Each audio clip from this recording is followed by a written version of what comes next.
Hello, good evening, and welcome to Final Boss Fight. My name is Jeff, and we are returning tonight to Call of Cthulhu Masks of Nyarlathotep. I just love saying the name Nyarlathotep, it's great to say. I'll be the keeper of arcane lore for this evening, and we've got a slightly reduced crowd of investigators tonight. I am joined by Patrick. Thank you. The quest giver Ben. Greetings. It's good to see you all. Brian Coy Dragon. Hello. And Kieran. Hi.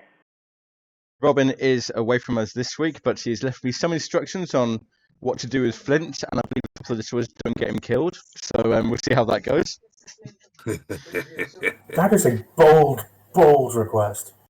I may have just made that up for dramatic effect. Right, so the idea right away is that we put Flint right in the front, right? Naturally. Oh, thank you so much, Flint, for volunteering to be our meat shield. That's so heroic of you. Say nothing if you agree to this wholeheartedly. I saw him nod. That's it. Oh boy. I'll give the recap this evening. This is excerpt from The Hungry Dead by Jackson Elias. Myths, legends, traditions, customs, rituals, ceremonies, even superstitions, all form the bedrock of our culture, and indeed every culture in the world. But behind all of these lies a grain of truth, a seed which grows and blossoms as they are passed from generation to generation until they take on a life of their own. Finding that seed and seeing how it grew, now that's where I come in. I've spent my life finding the truth behind stories from all over the world, from the rainforests of the Amazon, moors of England, and the jungles of Africa. This trip to Peru was supposed to be just another research expedition for this very book you are reading, and yet I have seen things that even I cannot explain or even begin to understand. It began in that bar in Lima, where I met Augustus Larkin and my fellow expedition members, Gideon Faust, Dr. Reinhard Bauer, Flint Lark, Tim Sullivan, and Denver Smith. At first I thought they were a bunch of cowboys and flunkies, but as I've journeyed with them, along the Sea to Puno and across the highlands, I found them to be the most capable of companions and, dare I say it, good friends. I wonder what Scott, Madam Pole back in England would say to that. Our journey was not uneventful. The morning after the attack from one of these Karasiri, or fat suckers as Denver Smith took to calling them, we came across a farmer and his son, who had also had a run-in with the creatures. The son was badly injured, but his father, Julio Cespedes, managed to drive them off. We convinced him of our peaceful intentions and, after Dr. Bauer gave medical aid to the son, Julio invited us back to his farm to spend the night. The following day we reached our goal, the forgotten pyramid Larkin had told us about. 2 of these Karasiri were already there, and were crouched on top of the pyramid, seemingly feeding something inside it. Once they had gone, we climbed down to the ruins, leaving Gideon and Dr. Bauer as lookouts. Bravely, or foolishly, Denver and Flint climbed up to the top of the pyramid to try to see what those other 2 Karasiri had been doing. Denver was shaken by what he saw, and was never quite able to adequately explain it. Nevertheless, we summoned Gideon to join us and left Dr. Bauer as lookout, as his constitution was not the best that morning. We climbed through a pit of decaying bodies and reached the tunnels under the ruins. Flint and Denver led the way, and we explored, first discovering the nest of the Karasiri, and later a bundle of rags that proved to be not as dead as we'd hoped. We saw that the inner wall of the tunnels had a gold band running along it, the same gold as the section of the ward we had brought with us. We eventually found a break where the ward needed to go, although it was right in the middle of a festering pool of what seemed to be fat, and I shuddered to think what else. At that point we heard a familiar voice calling our name and, well, this all started with Augustus Larkin.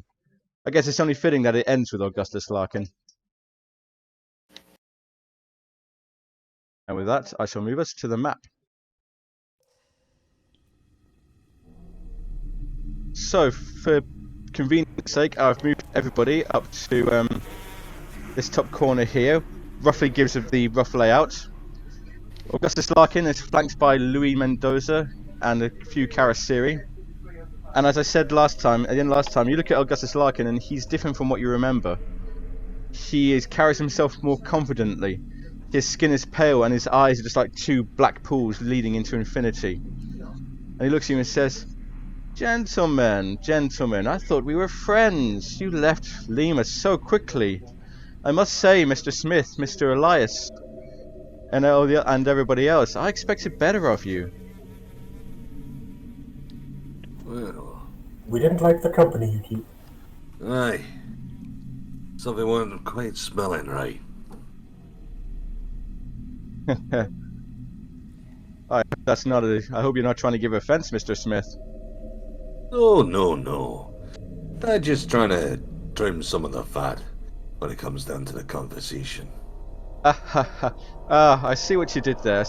But forgive me. Where are my manners? We're missing someone from this reunion, aren't we? And he steps aside, and you see, held between the two Karasir behind him, Dr. Reinhard Bauer. Do not worry, he is unconscious, but he is unharmed.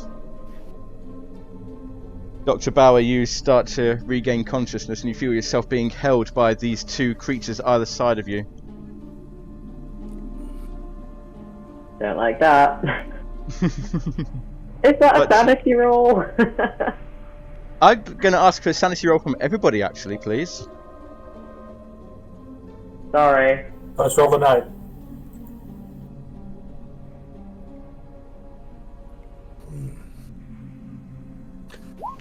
Right. Oh, kidding. Excellent start.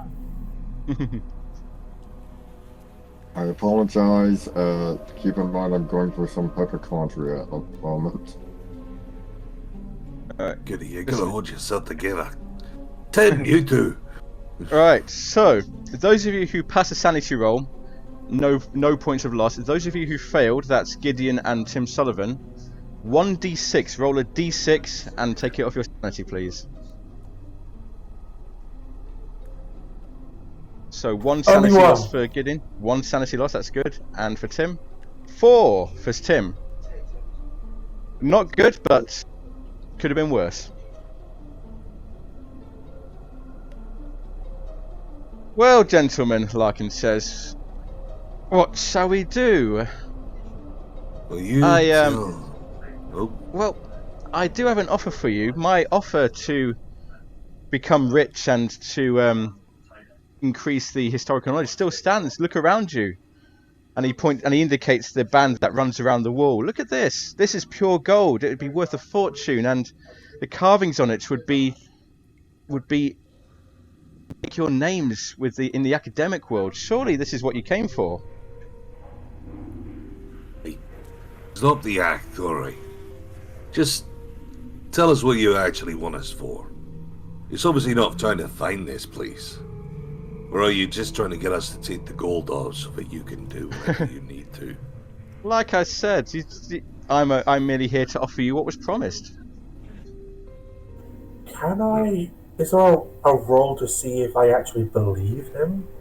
Because Psychology. Psychology, that's correct. I would also quite like to roll that, considering the last thing I remember is being smacked upside the head. Okay. Psychology. Ooh, no. Aye. nah.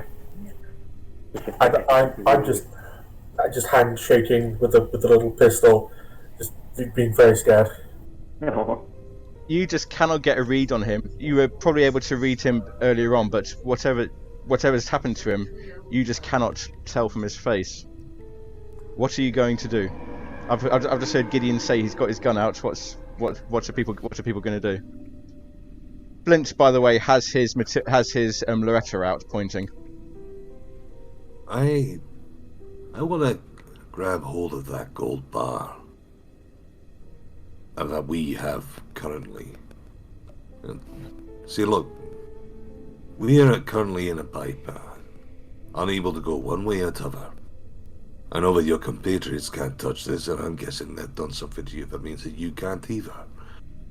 So why don't you tell us what is actually going on? Give us as much detail as possible. And it'll depend on what I do with this. Oh, Mr. Smith, if you could only understand what is really going on here. And he turns to the other two and says, I've no use for them. You can kill them. And Mendoza and the other Karasiri next to him move towards you. Take that. We're going to go to initiative then, and do I take it everybody who has guns has their guns out? Yeah. I'm going to be having the gun in one hand and the gold bar in the other. Okay, why is this suddenly deciding not to give me initiatives? I had this all sorted out last night. Okay, so...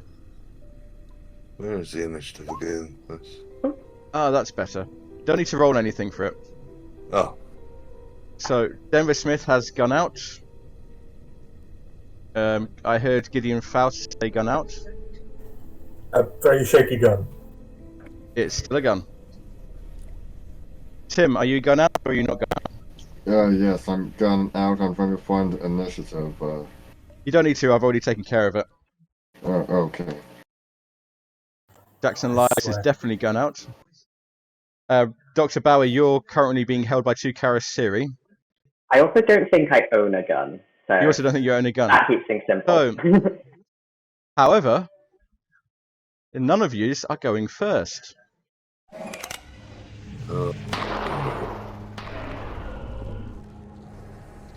It's Larkin who goes first. And he looks directly at you, Denver Smith. Directly into your eyes. Can you make me a power roll? Power roll, yes. Success. He got an extreme success. Jeez. So, let's see. You feel something like fingers reaching into your mind and tearing it apart, and just for a moment, you glimpse the full truth of the universe. Can you please take 5 sanity points of your sanity, please? Can you please take 5 sanity damage? Aye. And once you've done that, under normal circumstances, this would trigger an intelligence roll to see if you stay sane. This, however, doesn't do that. Denver, I give you the choice. Would you like to roll a d10 yourself, or would you like me to choose something for you? I'll roll a d10. Okay. Roll a d10. I'll take a roll on the dice. 4. 1, 2, 3, 4. Denver Smith. A red mist descends, filling you with insane anger. You explode in a spree of uncontrolled violence and destruction directed at your surroundings, allies, and foes alike. So each round you're going to roll to see who you're attacking. Oh boy. Okay. Can you roll me a d10? Aye. 2. So only for 2 rounds. Okay. That's bloody lucky.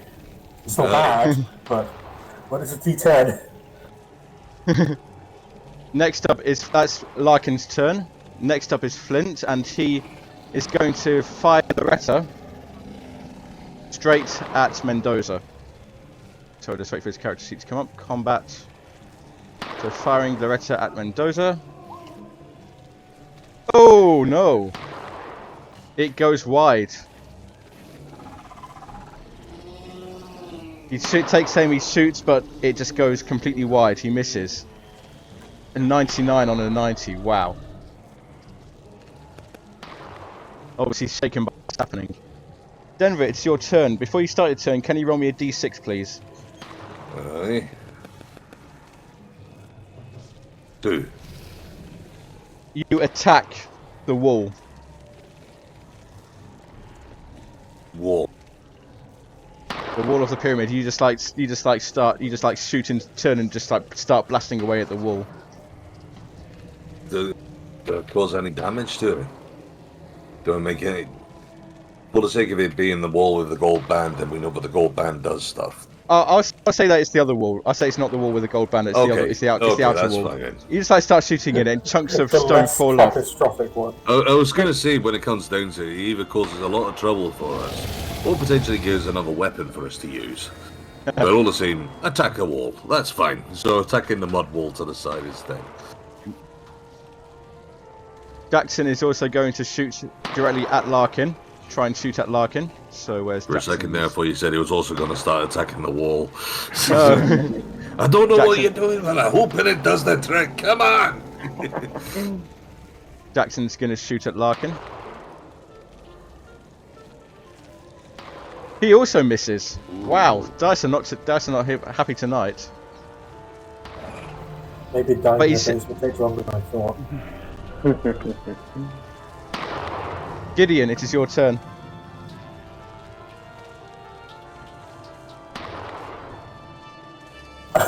Gun in one hand and camera in the other. Genuinely considering which might be more helpful. I'm gonna try to shoot. Okay, who are you shooting at? Narratively, it's going to be at Mr. Mendoza, but actually, out of character, I'm going to be aiming at the one behind him. Because if I hit him, that would make it more funny. Okay. Do I roll the skill, or do I roll the thing in my combat tab? Roll the thing in the combat, because that'll give you the damage as well.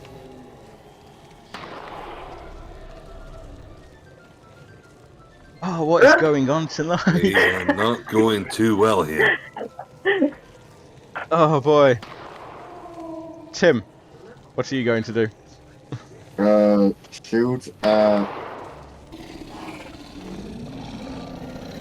Are they all enemies? Everybody in front of you is an enemy apart from Dr. Bauer. Dr. Bauer is not an enemy. Which one is Dr. Bauer? The one in the back? The one in the back, yeah.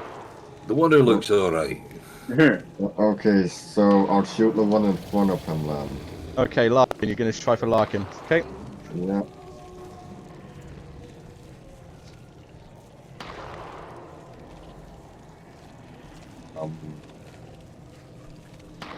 I keep clicking and it won't On the combat open. tab?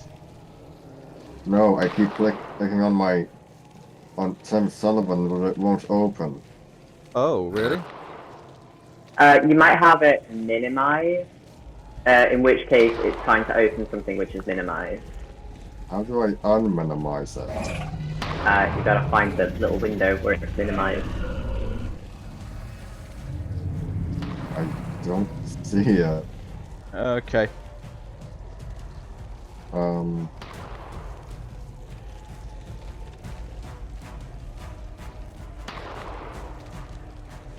you want me to roll it for you then, because I've got it open here. Sure. I'm just gonna refresh also to see if that... You hit. Regular Okay. success. Mm-hmm. It's 3 damage against Larkin. And he just like staggers back a bit, and he looks at you now. He's not. He's unhappy with you particularly. Say hello to Aquino Barbas. Okay, there we go. Now it's opening. Okay. Oh, come on, keyboard.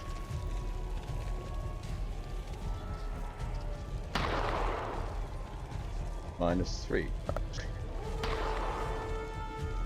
Next up is Louis Mendoza, and he's going to come forward. And Denver, he's going to try and grapple you. Alright. So I need you to make me a fighting brawl roll, please, to see if he grabs you, or see if you get out of it. Does the Mendes do anything here? It kind of counts because you're in a violent rage, so you're just going to try and fight him off. Alright, that's fine then. Hard success. Hard success, nice. Just bring his up. So ignore that. I just clicked.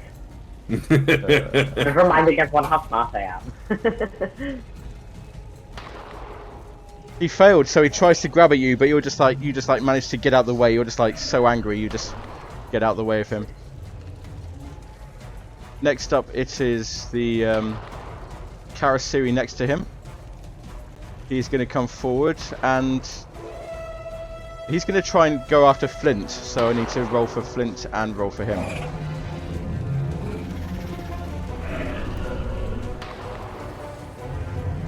Okay. So first of all, be a brawl, fighting brawl check. So Flint got a success, and this guy gets...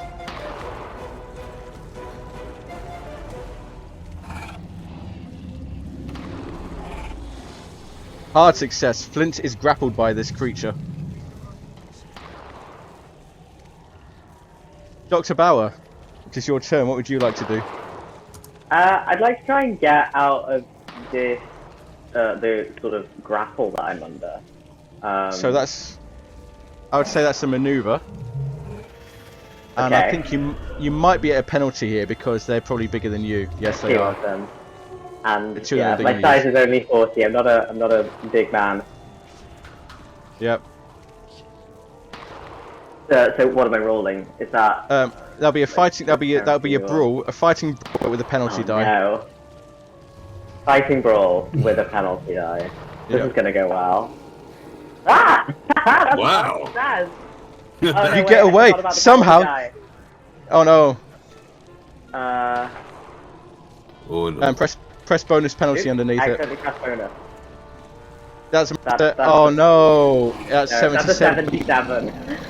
Yeah, you struggle, but it's going so well. so close. Maybe I managed Karasiri. to slip out of the grasp of one of them, but the other one, like, manages to grab me back, and so they manage to keep a hold of me. I would say these two Karasiri holding you just like try and like struggle to keep you still. And we're back at the top with Larkin's turn again. And Larkin, he looks at you, Tim Sullivan. He is not happy that you shot him.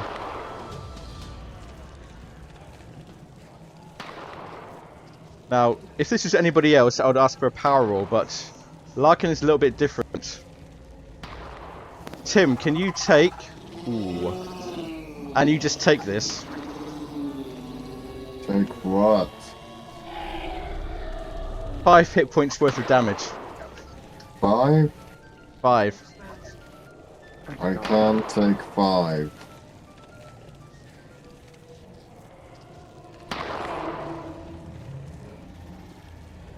I'm down to 6 now.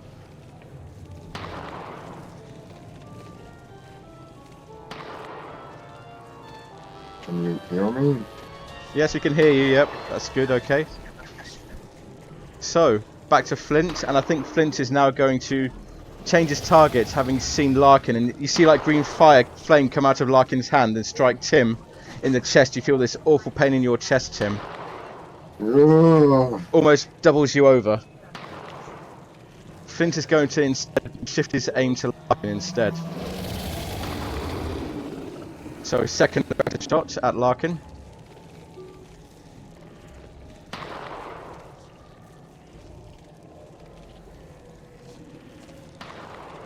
There we go, that's more like it. Nice. And he just like blows, and Larkin just like goes down full of, with a huge hole right through him, and he just like goes down to the floor. And he just like lies there on the floor, dead.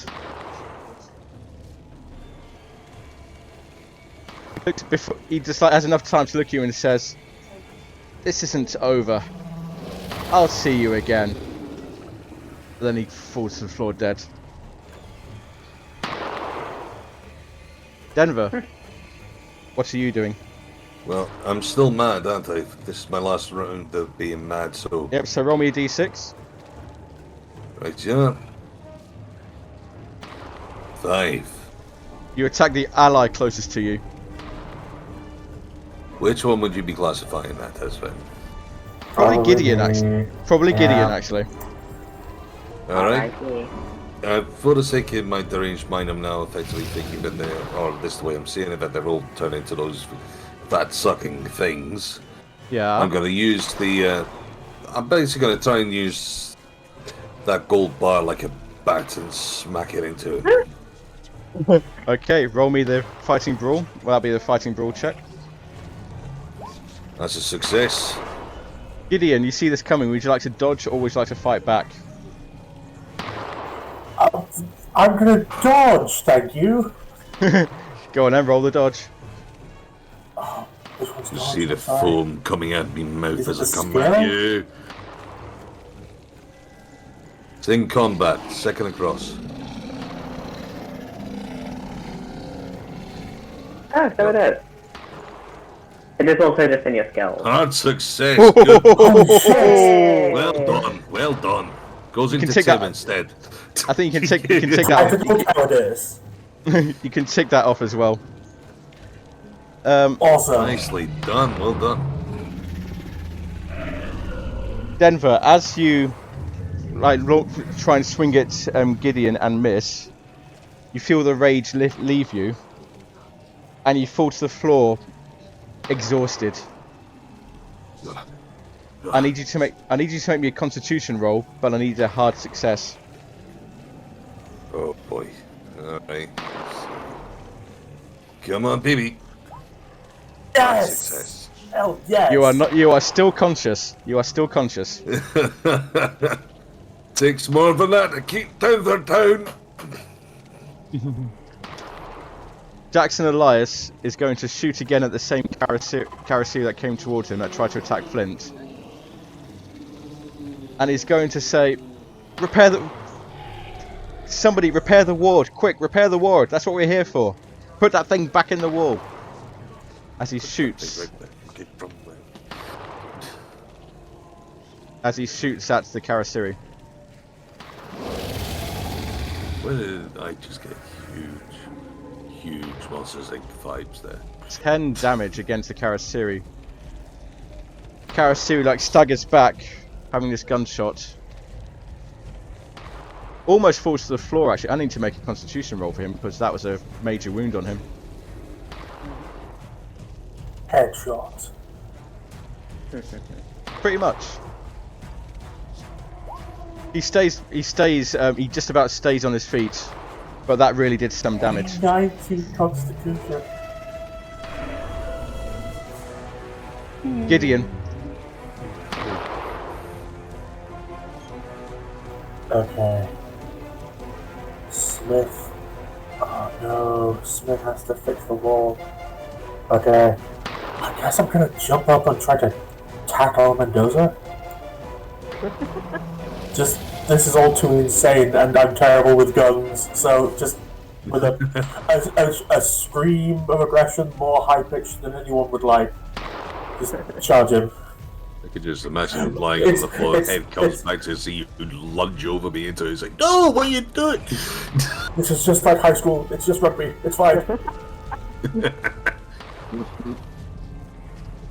Okay, so what are you doing? What do I roll to... I'm trying to rugby tackle Mendoza. I'm going to say it's a fighting brawl check actually. Because you're just trying to go for him. Oh. Oh no. I just give him a warm hug. Oh no. You try and rugby tackle him, but it's like running into a brick wall. You can take 4 damage from that. Oh. This character feels targeted, Patrick. Hey, listen. If anyone in this entire campaign spoke English, I would have been much more helpful. Tim, it is your turn. Okay. I'll shoot the cavalry over nearest to player notes. Oh, this guy up here, yeah, he's already been shot, so Yeah, the wounded one. that's a good idea, yep. Okay then. Wow, that's been rolled. I have a number 4 next to major wounds on my character sheet. Does that mean I take a major wound at 4 damage? No, you'd have to Damage. get over 4 damage for that to take the major wound. Okay, so it's B rather than okay. Tim, do you want to spend luck on that, or do you want to leave it? Do you have enough luck to spend on that? I have 28 luck. Do you want to use it? It's the last chapter of this, of the prologue. Yeah. I Can you use totally it? should have used luck! Yes, yes. He got a hard success anyway, it would have been bad, I think. Yes, how much luck would that be? 21. Wait, that'll bring me down to 7, but it's the last chapter, so okay. That's okay. So this Karasiri up here falls down to the ground, but you know from experience,